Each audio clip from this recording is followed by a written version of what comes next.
Dr. Berry, what are the symptoms for COVID? So the symptoms of COVID-19 are really broad.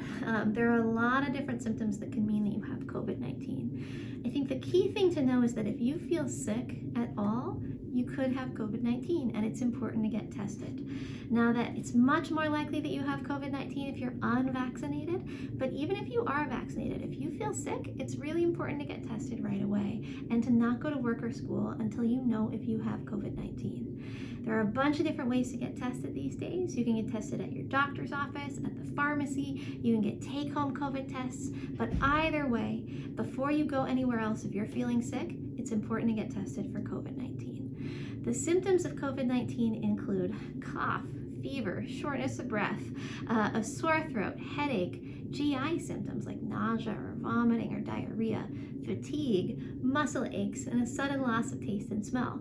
But what among those symptoms you might get really varies a ton from person to person. It can look a lot like allergies. It can look a lot like the common cold. So if you feel sick and if it feels out of your norm, go ahead and get tested right away.